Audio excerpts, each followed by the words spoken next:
2 Chronicles, chapter 32.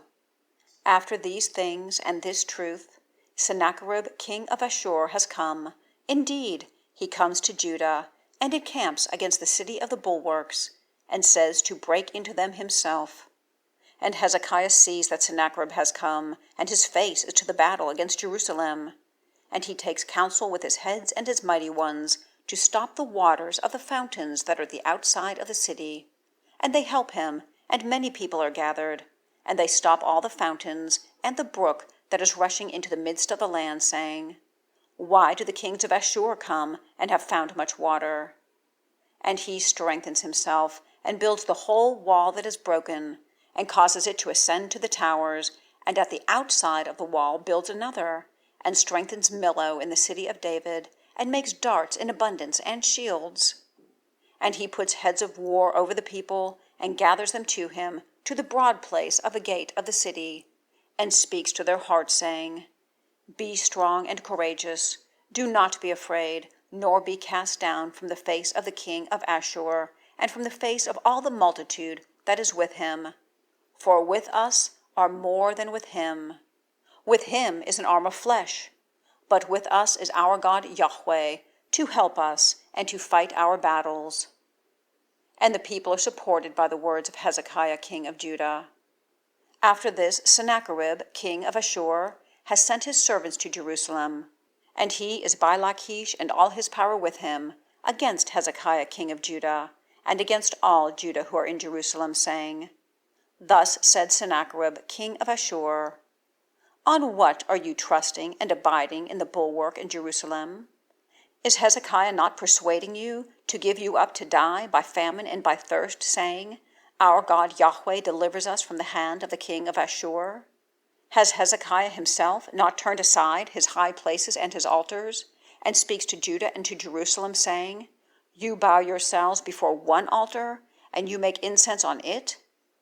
Do you not know what I have done, I and my fathers, to all peoples of the lands? Were the gods of the nations of the lands at all able to deliver their land out of my hand? Who among all the gods of these nations, whom my fathers have devoted to destruction, is he who has been able to deliver his people out of my hand, that your God is able to deliver you out of my hand? And now, do not let Hezekiah lift you up, nor persuade you thus, nor give credence to him. For no God of any nation and kingdom is able to deliver his people from my hand, and from the hand of my fathers. Also surely your God does not deliver you from my hand. And again his servants have spoken against Yahweh God, and against his servant Hezekiah. And he has written letters to give reproach to Yahweh, God of Israel, and to speak against him, saying, As the gods of the nation of the lands that have not delivered their people from my hand, so the God of Hezekiah does not deliver his people from my hand. And they call with a great voice in Jewish against the people of Jerusalem who are on the wall, to frighten them and to trouble them, that they may capture the city. And they speak against the God of Jerusalem as against the gods of the people of the land, work of the hands of man. And Hezekiah the king prays, and Isaiah son of Amoz the prophet, concerning this. And they cry to the heavens. And Yahweh sends a messenger, and cuts off every mighty man of valor, both leader and head, in the camp of the king of Asshur. And he turns back with shame of face to his land, and enters the house of his God. And those coming out of his bowels have caused him to fall there by the sword. And Yahweh saves Hezekiah and the inhabitants of Jerusalem from the hand of Sennacherib king of Asshur, and from the hand of all, and he leads them around. And many are bringing in an offering to Yahweh, to Jerusalem, and precious things to Hezekiah king of Judah.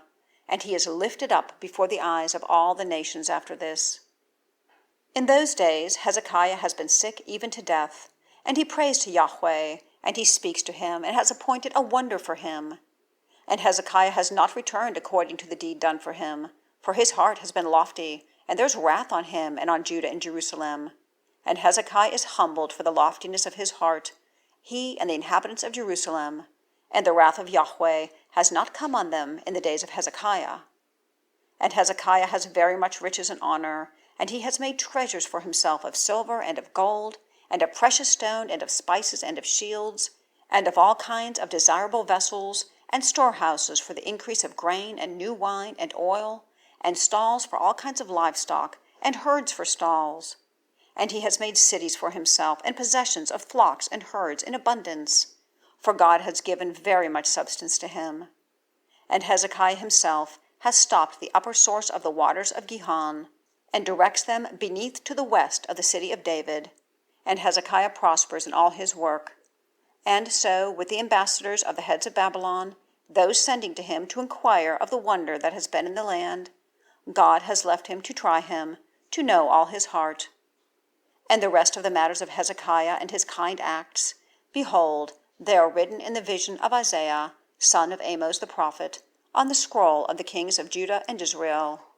And Hezekiah lies with his fathers, and they bury him in the highest of the graves of the sons of David.